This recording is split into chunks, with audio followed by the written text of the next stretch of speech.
ராமநாதபுரம் மாவட்டம் சாயல்குடி அருகே திடீரென கடல் சீற்றம் ஏற்பட்டு கடல் நீர் ஊருக்குள் புகுந்ததில்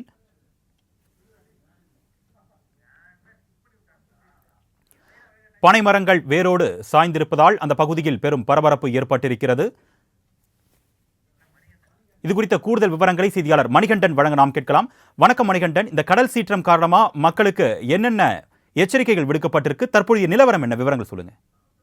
வணக்கம் அர்னேஷ். ராமநாதபுரம் மாவட்டம் சாயல்குடி அருகேயுள்ள கன்னிராஜபுரம் ஊராட்சிக்கு உட்பட்ட கன்னிராஜபுரம், ரோஸ்மா நகர் உள்ளிட்ட கடற்கரையோர மீனவ கிராமங்களில் 10,000க்கும் மேற்பட்டோர் தங்களின் வாழ்வாதாரம் மீன்பிடித்தல் செய்து வருகின்றனர். இந்த நிலையில் கடந்த சில தினங்களாக கடல் சீற்றம் அதிகரித்து கடற்கரையோர பகுதிகளில் உள்ள கிராமங்களில் மண்ணரிப்பு ஏற்பட்டு கரை ஓரத்தில் உள்ள கல்லறை தோட்டத்தில் பேரலை கடல் சீற்றம் காரணமாக மண் அரிப்பு ஏற்பட்டதால் கல்லறை தோட்டத்தில் அடக்கம் செய்யப்பட்ட உடல்களின் எலும்புக்கூடுகள் வெளியேறிய நிலையில் அந்த பகுதியில் உள்ள 100க்கும் மேற்பட்ட தென்னை மரங்கள், பனை மரங்கள் மண்ணரிப்பில் ஏற்பட்டு கடலில் நீரில் இழுத்து செல்லப்பட்டுள்ளன. இந்த நிலையில் பேரலையின் கடல் சீற்றத்தால் கடல் நீர் ரோஸ்மா நகர் மீனவ கிராமத்திற்குள் அவ்வப்போது புகுவதால் அச்சத்தில் மீனவர்கள் வாழ்ந்து வருகின்றனர்.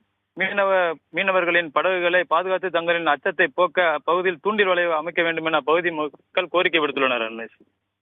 நன்றி மணிகண்டன்.